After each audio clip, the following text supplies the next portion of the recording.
सुप्रभात। मेरे आदरणीय अतिथियों को मेरा नमस्कार। मैं हूँ दिया और आप सभी को स्वागत करती हूँ आज के इस महत्वपूर्ण कार्यक्रम में।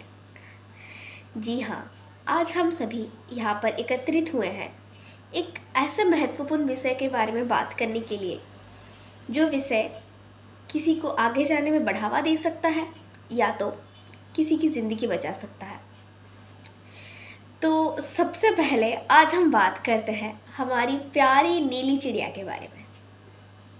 हाँ, आपने तो सुना ही होगा बचपन में वो नीली चिड़िया जो बचपन में हमको यह सीख देती थी कि कैसे हम अपने जीवन के कठिनाइयों को, अपने परेशानियों का सामना करके आगे बढ़ सकते हैं। तो आज हम फिर से उसी नीली चिड़िया के बारे में बात करते हैं। तो जो नीली चिड़िया थी, एक बड़े से जंगल में रहती थी। बहुत सुंदर थी वो नीली चिड़िया। नीली चिड़िया के जो दोस्त थे वो बहुत ऊंचे ऊंचे उड़ान भरते थे, बहुत लंबी लंबी उड़ान भरते थे वो लोग। पर अफसोस की बात है, हमारी जो नीली चिड़िया थी वो आज तक उड़ नहीं पाई थी।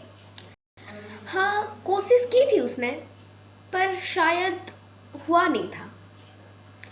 नीली चिड़िया का इस बात को लेके बहुत अफसोस था कि उसके आसपास के उसके जो दोस्त हैं सब उड़ पा रहे हैं, पर वो नहीं उड़ पा रही। उसके जो दोस्त हैं कई लंबी लंबी उड़ानें भर रहे हैं, पर वो नहीं उड़ पा रही है। उसको खाना खाने के लिए किसी के ऊपर डिपेंड होना पड़ता है, यानी उसकी माँ, उसके बाबा, उसके भाई उसको लाके खाना देते हैं। वो उनके ऊपर डिपेंड रहती है कि वो अगर लाके खाना दे तो वो खाएगी, क्योंकि वो उड़ान नहीं भर पाती। ऐसा एक दिन आया था, उसके दोस्तों ने आके उससे बोला, तू तो बोझ बन चुकी है अपने घर वालों पर, तो फिर तेरे रहने या ना रहने से क्या फ़र्क पड़ता है। उसके दोस्तों ने उसको ये कहा कि हम लोग तो उड़ सकते हैं, हम लोग अपना खाना खुद ढूंढ सकते हैं, पर तू है कि तू अपना खुद का खाना भी नहीं ढूंढ पाती है और हमेशा किसी के ऊपर निर्भर रहती है, जैसे कि अपनी माता के ऊपर, अपने पिता के ऊपर, अपने भाई के ऊपर। तो खुद तो कुछ नहीं कर पाती, बस उनके ऊपर बोझ बनी रहती है। ये बात सुन के नीली चिड़िया को तो बहुत अफसोस हुआ। नीली चिड़िया ने ये तय करा था कि अब तो जीने का कुछ फ़ायदा ही नहीं है, क्योंकि मेरे आसपास के लोग सभी उड़ान भरते हैं सिवाय मेरे, क्योंकि ये सब तो कितने बेहतरीन हैं मुझसे। भगवान ने इनकी बनावट मुझसे कई गुना बेहतर बनाया है, पर मुझे मुझे देखो, ना मैं उड़ान भर पाती हूँ, ना मैं अपना भोजन खुद संग्रह कर पाती हूँ। ये बात नीली चिड़िया के दिल में बहुत लगी थी। नीली चिड़िया को बहुत ठहर पहुंची थी। तो उसने सोच लिया था, उसने तय कर लिया था कि अब इस ज़िंदगी का कोई मतलब ही नहीं है। जिस ज़िंदगी में मैं कुछ कर नहीं पा रही हूँ, इस ज़िंदगी का कोई मतलब ही नहीं है। इसको ख़त्म कर देते, ये सारी की सारी जो परेशानियाँ हैं इसको ख़त्म कर देते हैं। उसको ये लगा था कि ज़िंदगी को ख़त्म कर देना ही यह मतलब ये जो प्रॉब्लम का एकमात्र सल्यूशन है, उसको ये लगा था। उसने तय कर लिया था कि अगली सुबह वो अपनी ज़िंदगी को ख़त्म कर देगी और इन सब के सब परेशानियों को भी वो ख़त्म कर देगी, उसको ये लगा था। तो फिर अगली सुबह बादल बहुत ही काले हो गए थे, यानी कोई मानो ऐसा लग रहा था कि कोई तूफान आने वाला है। सब लोग उड़ के अपने अपने अपने अपने सुरक्षित स्थान पर चले गए थे। बस नीली चिड़िया एक पेड़ की टहनी पर बैठी हुई थी। उसने देखा कि उसके सामने एक छोटा सा हिरन का बच्चा भागते भागते, बेचारी से भागते भागते जा रहा है। उसने सोचा, क्या बात है, इतनी तूफान आने वाली है, ये हिरन का बच्चा ऐसे क्यों घबराते हुए भागते जा रहा है। फिर उसकी नज़र दूर एक जंगली जानवर पर गई, जो कि बहुत ही तेज़ी से उस हिरन के बच्चे के सामने, उस बच्चे के पीछे भागते हुए आ रहा है, यानी उसको अपना शिकार बनाने के लिए। नीली चिड़िया को तो बहुत बुरा लगा। नीली चिड़िया ने सोचा कि मैं तो उड़ नहीं पाती हूँ, मतलब मेरा तो जीवन का कोई अर्थ ही नहीं है, पर इस बेचारे बच्चे का क्या कसूर है। ये बेचारा बच्चा तो चल पाता है, दौड़ पाता है, सब तो कर पाता है, बड़े होके अपने आप के लिए ये अपना खाना भी संग्रह कर पाएगा, फिर भी इसकी ज़िंदगी क्यों ख़त्म होगी। क्यों ना मैं इसको बचाने की कोशिश करूं। नीली चिड़िया ने ये सोचा। पर जानवर जो था वो तो बहुत ही खूंखार था, जंगली था। नीली चिड़िया ठहरी छोटी सी, कैसे बचाती। नीली चिड़िया छोड़ो, यहाँ के मतलब किसी भी पक्षी में वो नहीं था, उतना साहस नहीं था कि वो उस जंगली जानवर से लड़ सके। तो नीली चिड़िया ने सोचा कि क्यों ना मैं भागते मतलब उड़ तो नहीं सकती, क्यों ना मैं कोशिश करूँ कि उसको जल्दी से जाके बचाने की। नीली चिड़िया ने बड़ी मुश्किल से अपना पंख फड़फड़ाने की कोशिश की, पर कुछ नहीं हुआ। यानी नीली चिड़िया उड़ नहीं पाई। बहुत कोशिश की उसने पंख फड़फड़ाने की, पर फिर भी उसकी कोशिश नाकाम रही।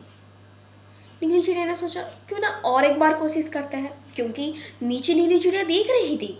नीचे वो देख रही थी कि वो जो छोटा सा बच्चा, हिरन का जो छोटा सा बच्चा है, वो और दौड़ नहीं लगा पा रहा है। उसके वो जो जंगली जानवर है उसके पीछे ज़्यादा उसका करीब आ चुका है। तो नीली चिड़िया को तो बचाना था। नीली चिड़िया ने फिर से कोशिश करने का ठान लिया। फिर से उसने कोशिश करी, फिर से पंख फड़फड़ाने लगे।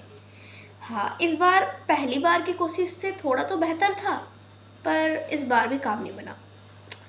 तो नीली चिड़िया ने सोचा ऐसा अगर रहेगा तो वो तो बच्चा तो मुझे मर जाएगा। तीसरी बार तय करा कि हाँ, ये आखिरी बार मैं फिर कोशिश करूँगी।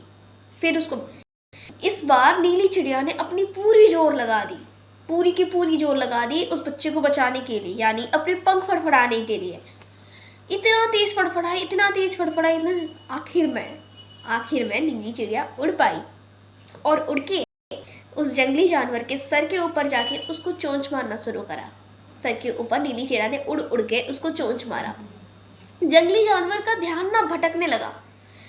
जंगली जानवर ने सोचने लगा, इतने बड़े बड़े चिड़िया हैं और ये छोटी सी चिड़िया का हिम्मत तो देखो, आखिर मुझसे भिड़ने लगी है। इतने बड़े बड़े चिड़िया हैं, किसी की हिम्मत नहीं है मुझसे आके लड़ने की, पर इसकी हिम्मत को तो दांत देना पड़ेगा, ये तो मुझसे आके लड़ रही है। जंगली जानवर ने सोचा, और जंगली जानवर का जो ध्यान है वो भटकने लगा। उसी भटकने के समय वो जो छोटा सा हिरन का बच्चा वो किसी झाड़ियों में जाके छुप गया, और इसी तरह नीली चिड़िया ने उस छोटे से बच्चे को बचा लिया और खुद उड़ के अपने टहनी पर आ गई। तो इसी प्रकार नीली चिड़िया ने तभी से तय कर लिया कि उसका जो जन्म हुआ था किसी एक महत्वपूर्ण चीज़ के लिए ही हुआ था। जैसे कि पहले तो वो उड़ नहीं पाती थी, पर जब उड़ी किसी की ज़िंदगी बचा दी। और उसके बाद से सभी चिड़ियों को ये लगा कि हिम्मत की बात है, अगर तुम हिम्मत नहीं हारोगे तो तुम कुछ भी कर सकते हो, जैसे नीली चिड़िया ने करा।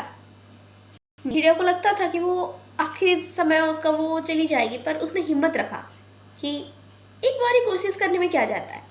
कोशिश करी, उसने अपने लक्ष्य को हासिल भी करा, साथ साथ किसी की ज़िंदगी भी बचाई।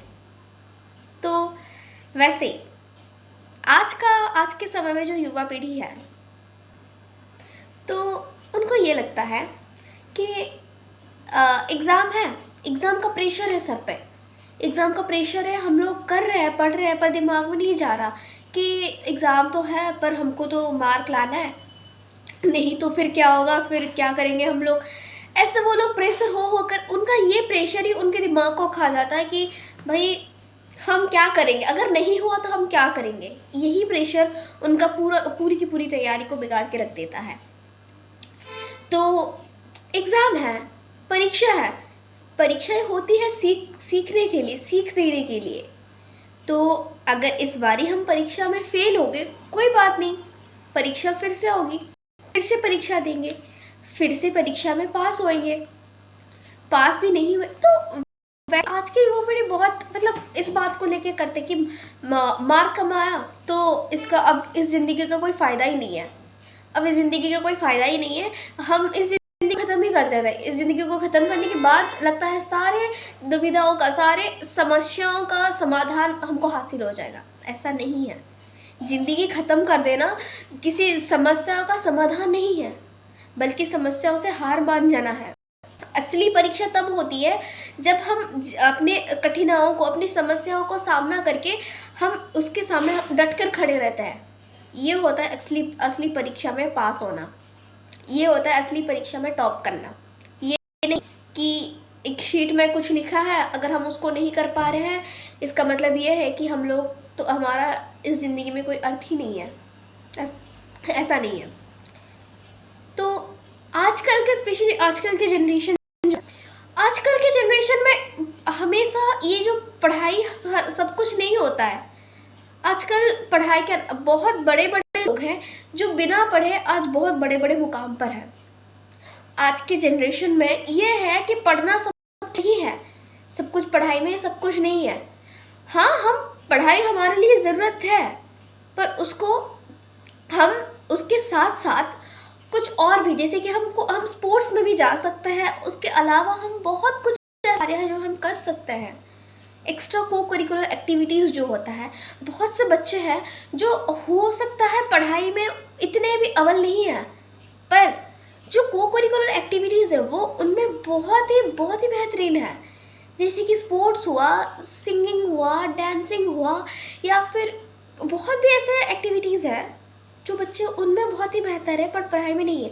तो वो उनको लेके अपना करियर सेट कर सकते हैं। ये नहीं कि हम पढ़ाई में बेहतर नहीं है तो हमारा जीवन का कोई अर्थ ही नहीं है। ऐसा बहुत ही बड़े बड़े लोग भी पढ़ाई नहीं किए थे, पर फिर भी आज वो इतने बड़े बड़े मुकाम पर है। तो पढ़ाई हमारे जीवन के लिए सब कुछ नहीं होता कि अगर हम पढ़ नहीं पा रहे, अगर हमसे पढ़ाई नहीं हो रहा तो हमको तो जीना नहीं चाहिए। ऐसे आजकल ऐसे बहुत से केसेस आ रहे हैं जिसमें बच्चे जो हैं, जो पढ़ाई मतलब उनसे पढ़ाई नहीं हो रहा, या फिर एग्ज़ाम में कम मार्क आ गए, उनके एक्सपेक्टेशन जितना मार्क नहीं आया है, तो वो लोग सुसाइड अटेम्प्ट करते हैं। बहुत छोटे से बच्चे, 9-10 साल के बच्चे भी आजकल सुसाइड अटेम्प्ट करने लगे हैं। ऐसा नहीं है। हमारी जो सोसाइटी है, अगर बड़े वही करेंगे, जो आज मतलब जो युवक है, अगर वो यही करेंगे तो बच्चों को भी वहीं से सीख मिलेगा। यानी जैसे बहुत से लोग, आप में से भी बहुत से लोग होंगे जो बाहर रहते हैं, अपने फैमिली से दूर रहते हैं। तो उनको उनको अगर फैमिली से कुछ एक ऐसा खबर आ गई कि नहीं आज थोड़ा ये बुरा हुआ है, तो वो लोग सोचते हैं कि अरे मैं तो अपनी फैमिली का साथ नहीं दे पा रहा हूँ, मैं तो अपने फैमिली से दूर हूँ, मैं अपनी फैमिली के लिए कुछ कर नहीं पा रहा हूँ, उनको खुशी नहीं दे पा रहा हूँ, तो मेरे इस जीवन का कोई अर्थ नहीं है। वो सुसाइड अटेम्प्ट कर लेते हैं। उनको लगता है कि सुसाइड ही हर प्रॉब्लम का सल्यूशन होता है, पर ऐसा नहीं है। सुसाइड अटेम्प्ट करने से हर प्रॉब्लम का सल्यूशन नहीं मिलता है। तो वो करते हैं, आजकल के बूढ़े बुजुर्ग भी करते हैं, क्योंकि उनको लगता है कि अब तो हमारे बच्चे हमको पूछ नहीं रहे, तो जीवन को ख़त्म कर देना है सबका समाधान है, फिर उनको रियलाइज़ होगा ऐसा नहीं है। हमारा जीवन है, हमको ऊपर वाले ने हमको इतना सुंदर जीवन दिया है, उनका गिफ्ट है, उनका ये जो जीवन है उनका गिफ्ट है। तो हमको कोई हक नहीं बनता कि हम किसी के दिए हुए गिफ्ट को ऐसे डिस्ट्रॉय कर दें। उन्होंने ऐसा कभी नहीं कहा। भगवान जो है हमारी परीक्षा लेते हैं। ऐसा तो अगर सबके जीवन में कठिनाइयाँ नहीं आएंगी, सब सिर्फ खुशियाँ ही खुशियाँ रहेंगी, तो जीवन एकदम तो फीका पड़ जाएगा। हमारा जो जीवन है एक फिल्म की तरह है, जिसमें कभी कभी एक्शंस भी आते हैं, हैप्पी मोमेंट भी रहता है, सैड मोमेंट भी रहता है। तो हमको उसको क्या करना है, हमको तय करना है कि हम अपने फिल्म में, यानी अपने जीवन में, हम एंडिंग अपना कैसा रखें। अपना एंडिंग हैप्पी एंडिंग रखें या ऐसे ही। तो इसी वजह से तो हमारे ऊपर ही होता है, क्योंकि भगवान ना हमारी परीक्षा लेता है। भगवान को पता है, जिसके जीवन में जितनी ज़्यादा कठिनाइयाँ आती है, भगवान को पता है कि हाँ ये जो बच्चा है ये इतनी कठिनाइयाँ ये सह पाएगा, इसलिए इसकी मैं उतनी परीक्षा लूँगी। भगवान हमारी परीक्षा इसलिए लेता है कि हमको और ज़्यादा मजबूत बनाने के लिए, हमको और ज़्यादा पावरफुल बनाने के लिए, हमको और ज़्यादा मतलब या हमको ताकतवर बनाने के लिए भगवान हमारी परीक्षा इसीलिए लेता है कि हम ये परीक्षा दे रहे, तो हम मतलब अगर हम ये परीक्षा पास हो जाते हैं तो उसके बाद की जो सुख है, उसके बाद का जो सुख है वो हमको ही भोग करना है। तो ऐसे जीवन को हमको ऐसे हार जाना नहीं चाहिए, और जो जो बहुत सारी कठिनाइयों का सामना कर करके आज के इस मुकाम में पहुँचे हैं, उनको योद्धा कहा जाता है। वो सब एक एक योद्धा है, और हम भी एक एक योद्धा है, क्योंकि अब तक हम अपने आप में से ऐसा कौन है जिसके जीवन में कठिनाइयाँ ही नहीं आई होगी, परेशानियाँ ही नहीं आई होगी।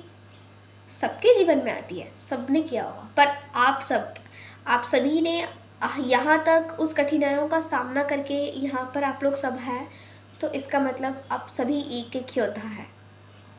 तो महायोद्धा तभी बनते हैं जब भी हम अपने लक्ष्य को प्राप्त कर दे, अपने जीवन को ऐसे ही, अपने कठिनाइयों को ऐसे ही सामना करते करते हम अपने लक्ष्य को प्राप्त कर दे, तभी हम बनेंगे महायोद्धा। तो अपनी जीवन की इन परेशानियों को, इन कठिनाइयों से बिना डरे, इनका डट का सामना करके हम आगे भी और बढ़ते जाएंगे। तो अब मैं विदा लेना चाहूँगी। आप सभी से मिलके बहुत अच्छा लगा। तो फिर किसी एक ऐसे ही महत्वपूर्ण कार्यक्रम में ज़रूर मिलेंगे। धन्यवाद। नमस्कार।